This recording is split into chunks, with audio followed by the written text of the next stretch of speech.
Salut à tous les aventuriers et bienvenue dans cette nouvelle vidéo qui va traiter de l'analyse de koh par la spirale dynamique. Je vais expliquer quelques points pour mieux comprendre ce modèle. La spirale dynamique, c'est un modèle que j'avais déjà introduit dans mes vidéos qui s'appelait les valeurs dans koh. C'est un modèle très utile pour analyser l'émission. Alors si jamais vous n'avez pas vu ces vidéos, allez-y. Et donc ensuite, dans celle-ci, on va approfondir le modèle. Allez, c'est parti.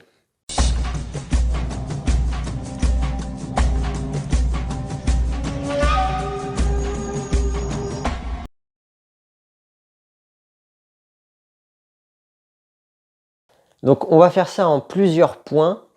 La première chose que j'ai envie de clarifier, c'est la notion de valeur. Il existe en fait différentes strates de valeurs. On a les valeurs de surface, les valeurs cachées et les valeurs profondes. Les valeurs de surface, ce sont celles qu'on affiche, elles sont déclarées verbalement. Les valeurs cachées, elles ne sont pas expressément dites, ce sont des valeurs qu'on respecte, mais implicitement pour se conformer à la société, ou alors qu'on masque, c'est des valeurs qu'on masque dans un souci de protection, généralement. Et enfin, on a les valeurs profondes, qui sont des structures qui englobent les valeurs d'au-dessus. En fait, c'est ce qui définit nos croyances, notre mode de pensée, nos motivations, notre conception du monde. Pour que ce soit plus clair, dites-vous que les valeurs de surface et cachée, ça répond à la question « à quoi pense la personne ?» Et les valeurs profondes, ça répond à la question « comment elle pense ?» Les niveaux d'existence de la spirale dynamique, ça décrit les valeurs profondes. Et quand quelqu'un change de valeur de surface, on peut avoir l'impression d'être face à une nouvelle personne. La personne n'affiche plus les mêmes valeurs, elle a changé. En réalité, psychologiquement, elle aborde toujours les choses de la même manière, avec le même mode de pensée. C'est juste que l'objet de sa pensée a changé. Donc la personne a changé de valeur de surface, mais pas de valeur profonde. On va se prendre un exemple de koh en la personne de Kumba. Dans sa première participation, en 2005, en gros, à partir de la réunification, elle a commencé à vouloir abandonner. Il y avait un manque de compétitivité chez elle qui l'empêchait de s'épanouir dans la deuxième moitié du jeu. À un moment donné, donc, elle a craqué et elle a demandé aux autres de voter contre elle parce qu'elle en avait marre. Donc, ce à quoi elle pense, c'est l'abandon. Maintenant, la question, c'est comment elle s'y prend. Et ici, pour obtenir son désir d'abandon, elle utilise le niveau orange. Elle n'a pas abandonné impulsivement comme l'aurait fait rouge en disant à Denis bon allez, ça y est, c'est fini, moi j'en peux plus, je me casse. Non, Kumba elle s'est fait éliminer à un conseil, c'est pas considéré comme un abandon volontaire, elle a attendu le conseil. Ensuite, c'est pas du bleu non plus. Kumba, quand elle abandonne, elle n'est pas dans une optique de sacrifice de soi au nom de quelque chose de supérieur à elle ou pour aider les autres. Au contraire, sa motivation principale, c'était l'obtention de sa satisfaction à elle, à savoir arrêter sa souffrance.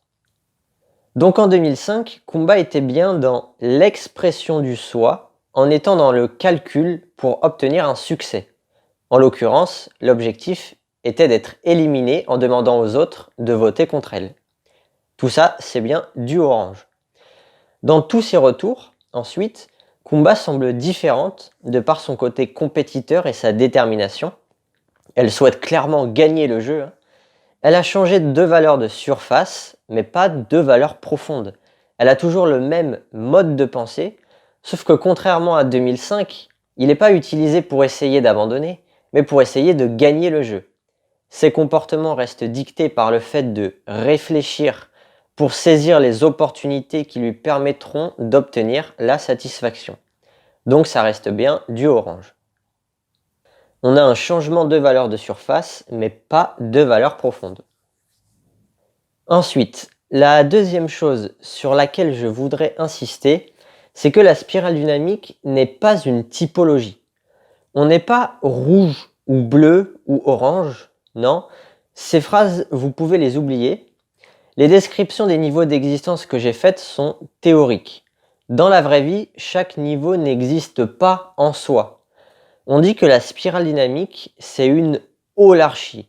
Ça veut dire que chaque niveau d'existence inclut et transcende ceux d'avant. Donc, si je culmine en orange, je conserve en moi beige, violet, rouge et bleu que j'ai développé avant. Après, bien sûr, notre rapport à chaque niveau peut être différent. On peut en adorer certains et ne pas en aimer d'autres. Alors ici, avant d'aller plus loin, on va faire un point sur le vocabulaire. Pour le niveau maximal atteint, on dit qu'on culmine. Exemple, quelqu'un peut culminer en orange. Pour le niveau qu'on préfère le plus, on peut dire qu'on est à dominance ou qu'on est centré. Par exemple, quelqu'un peut être centré en bleu. Comme un être humain est donc un mélange de tous les systèmes de valeurs qu'il a connus, pour aller plus dans le détail, on pourrait utiliser une notation qui serait la même notation que celle des instincts qui permettent de décrire les sous-types dans l'énéagramme. En rejet, on peut utiliser le signe moins ou carrément moins moins si le rejet est très fort, et inversement, plus ou plus s'il y a une attirance. Quand le niveau est correctement intégré, qu'il ne fait l'objet ni d'un rejet ni d'une attirance particulière, on peut utiliser le signe égal. On repart sur notre exemple. Imaginez un individu qui serait en orange égal, bleu plus, rouge moins, violet plus, beige égal. Voilà un exemple. Au passage, sachez que les 3 premiers niveaux de la spirale dynamique sont liés aux 3 instincts utilisés par l'énéagramme pour définir les sous-types. Beige, ça décrit l'instinct de conservation. C'est exactement la même chose. Ensuite, pour violet, la description de violet, ça recouvre l'instinct social. C'est presque la même chose, car l'instinct se met en place au moment du développement de violet. Par contre, la description de violet est juste un peu plus large. Ça décrit aussi une pensée animiste. C'est le fait de croire aux esprits, au pouvoir magique. Et rouge se développe en même temps que la mise en place de l'instinct sexuel. Pareil que violet, rouge ne se limite pas à l'instinct sexuel, sa description est plus large. Rouge veut satisfaire rapidement toutes ses pulsions, pas uniquement donc les pulsions sexuelles. Et ça parle aussi d'esprit de domination. Alors vous voyez, c'est pour ça qu'on dit que l'instinct sexuel est porteur d'agressivité, c'est lié en fait au niveau rouge. Donc voilà, alors pour en revenir à ce que je disais, le système de notation, ça peut être pas mal pour analyser plus en profondeur et pas se limiter juste au niveau dominant, parce que c'est là qu'on voit toute la complexité d'un être humain. Alors parfois, il y a des personnes pour qui la description théorique d'un niveau ressemble beaucoup à la mentalité de la personne. Ça peut arriver si quelqu'un idolâtre les valeurs d'un niveau par rapport aux autres. Du style comme ça. Orange plus, bleu égal, rouge égal, violet égal, beige égal. Alors sur ce dernier cas que je viens de citer, comme le niveau culminant est aussi le niveau le plus aimé par la personne, et de beaucoup, la transition vers le niveau suivant est impossible. On appelle ça être dans une attitude arrêtée. Je vous mets aussi un autre exemple à côté, hop, comme ceci. Ici, on voit que la personne, elle est dans le rejet de tous les niveaux d'avant. Donc là, c'est une attitude qu'on appelle coincée. En gros, la personne déteste tous les niveaux, sauf un seul qu'il adore et qui est son niveau culminant. Enfin, il existe aussi une troisième attitude qui s'appelle ouverte, dans laquelle on est dans l'acceptation et la compréhension de tous les systèmes de valeurs, sans être amoureux de notre niveau culminant, ce qui permet d'entamer une transition vers le niveau d'existence suivant. Donc pour illustrer ce deuxième point dans koh Lanta, on va prendre comme exemple les ambassadeurs de la saison 18. C'était Fabian et Marguerite. On va s'attarder plus précisément sur cette dernière. Marguerite, elle était très embêtée pour faire un choix et elle a longuement hésité. C'est souvent le cas des ambassadeurs, mais en général, les candidats ils jouent la comédie, ce qui crée un décalage entre les valeurs de surface et les valeurs profondes. Alors que Marguerite, pour le coup, n'a pas du tout joué la comédie. Donc voilà, je trouvais que c'était un bon exemple. Alors d'un côté, ce qu'on a vu, c'est qu'elle voulait pas éliminer un membre de son équipe, qui que ce soit, hein, même Tuc Dual, qui pourtant à la base était dans l'équipe jaune. Donc ça, c'est le côté bleu. Mais de l'autre côté, elle ne voulait pas non plus aller au tirage au sort, hein, et possiblement quitter l'aventure à cause de ça. Donc ça, c'est le côté orange. On veut penser à soi, et finalement, tant pis pour les autres, après tout. Alors, vu l'hésitation de Marguerite, on peut penser que pour elle, ces deux systèmes de valeurs, bleu et orange, sont à peu près équivalents dans son estime. On peut essayer de définir son positionnement sur la spirale. Alors bon, c'est toujours difficile à faire ça, quand on ne connaît pas vraiment les gens, hein. On n'a pas toutes les infos à travers la télé. Donc pour beige, peut-être égal ou plus, c'est difficile c'est difficile de trancher. Alors violet, on va dire à peu près pareil. Rouge ne s'est pas vraiment manifesté, donc peut-être en moins. Et donc bleu et orange en plus. Alors si jamais on est proche de la réalité, avec un positionnement pareil, on comprend pourquoi le rôle d'ambassadrice était difficile pour elle, hein. Surtout face à Fabian, qui pour le coup était clairement centré en orange, et lui il a poussé Marguerite à écouter justement elle aussi son niveau orange pour éviter un tirage au sort. Maintenant on va passer au troisième point, qui est que aucun niveau n'est mieux qu'un autre. Ça dépend des conditions de vie. La spirale dynamique, ça décrit des valeurs. Ça ne sert à rien de vouloir monter dans la spirale. C'est pas une hiérarchie, hein. Le niveau d'au-dessus crée lui aussi son lot de problèmes. Les spécialistes du modèle, ils disent que la spirale dynamique, c'est un modèle qui peut s'avérer difficile à intégrer pour un individu à forte dominance orange. Parce qu'il aime penser en termes justement de hiérarchie. Voir la vie au prisme de la progression pour toujours aller plus haut. C'est plaisant en fait pour un individu centré en orange de penser qu'il a atteint jaune ou même turquoise, enfin voilà. Du coup, non, il ne faut pas penser plus je suis haut dans la spirale, plus je suis meilleur dans le jeu. Non, non, pour s'en convaincre, il suffit de regarder ce que pense vert du jeu. Donc vert, c'est le niveau qui vient après orange, hein, dont j'ai déjà parlé dans mes vidéos sur les valeurs dans koh. Alors j'ai envie ici d'en profiter aussi pour parler du système de valeurs d'après encore, qui s'appelle jaune, dont je vous livre ici sa façon d'aborder koh. Alors d'abord, je vous donne des exemples de valeurs. Ce qui est important pour jaune, c'est la fonctionnalité, l'autonomie ou encore l'acceptation. Donc le thème de jaune, c'est d'exprimer le soi, mais sans porter préjudice aux autres. Donc dans le jeu, il tentera de survivre, bien sûr, mais en restant dans le respect et l'acceptation des autres. Il y aura aussi une réflexion globale sur le jeu. Donc de fait, ce sera quelqu'un qui sera à l'aise avec le changement, le hasard et l'incertitude. Ensuite, comme j'ai dit, quelque chose de très important pour jaune, c'est la fonctionnalité. C'est important de disposer d'un savoir et de l'utiliser efficacement en étant fonctionnel. Donc d'où l'importance d'avoir une compréhension du système, une connaissance du système dans lequel on est. Et c'est grâce à ce savoir qu'on va ensuite fixer des principes pour à la fois jouer la victoire, mais tout en restant responsable. Ce sont des principes qui seront flexibles. La personne centrée en jaune apprécie les apports des niveaux inférieurs et il utilisera celui qu'il considère comme le plus fonctionnel à chaque instant. Il y a une adaptation en fait de l'individu en jaune pour être fonctionnel. Donc koh étant un jeu centré en orange, c'est ce niveau qui devrait être le plus fonctionnel au sein du jeu.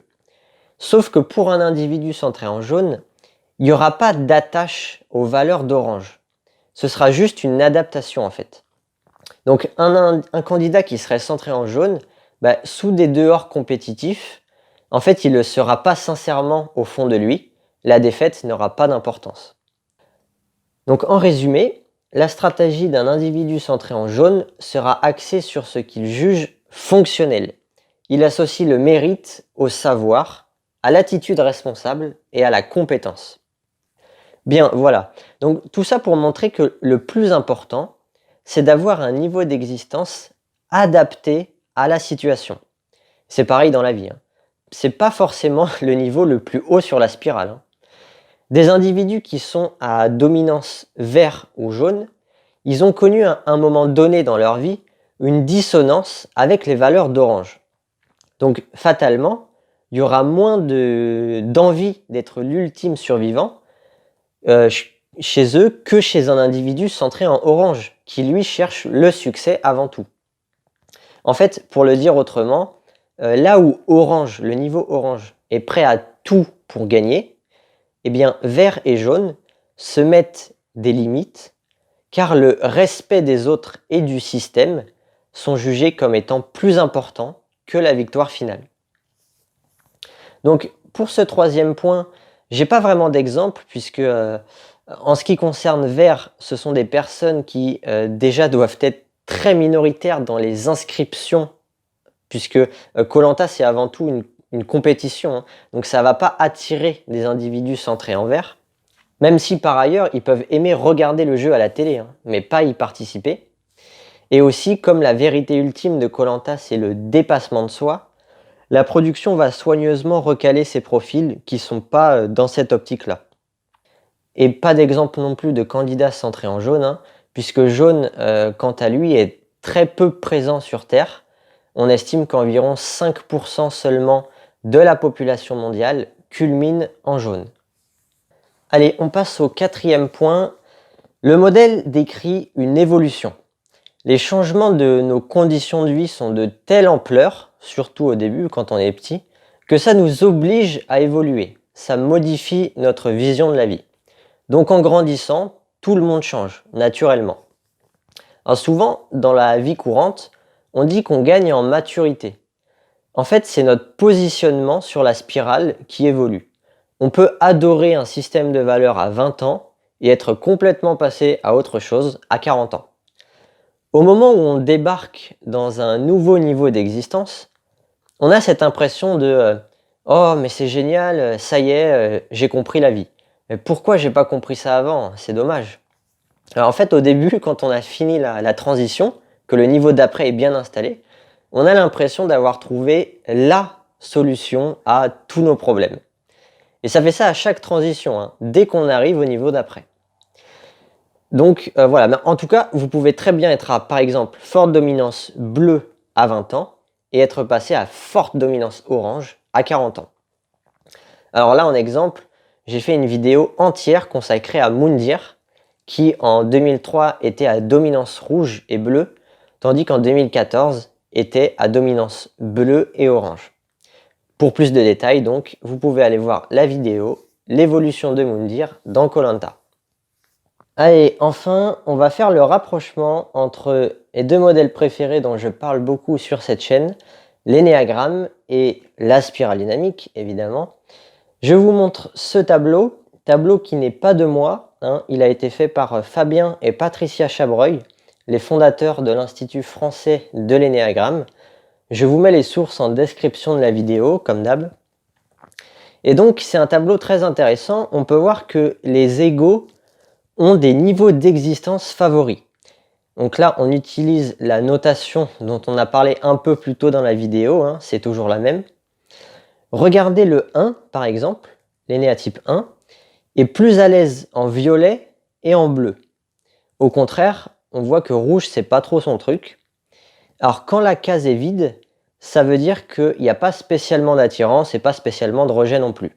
Un peu comme le signe égal, quoi. Donc on peut en déduire ici que la plupart des 1 seront à dominance bleue et la transition du coup vers orange va être difficile à réaliser. Alors après, vous avez l'habitude, c'est un tableau théorique. Je vous prends un contre-exemple, hein. Moi-même, je suis un énéatype 9 et je suis à légère dominance orange. Pourtant, si on regarde ce tableau, il nous indique que la majorité des 9 seront centrés dans les niveaux froids, violet, bleu ou vert, qui sont des zones de confort égotique. Donc voilà, l'énéatype, c'est un paramètre qui influence aussi notre positionnement.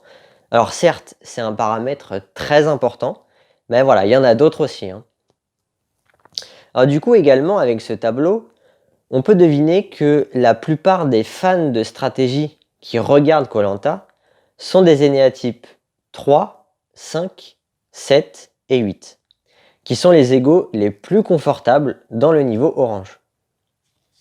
Et par ailleurs, c'est assez marrant aussi de constater que les types les moins à l'aise dans orange, théoriquement, ce sont les 6 et les 9, sachant que ce sont les types, pour l'anecdote, qui ont le plus souvent gagné koh alors avec les 7 aussi.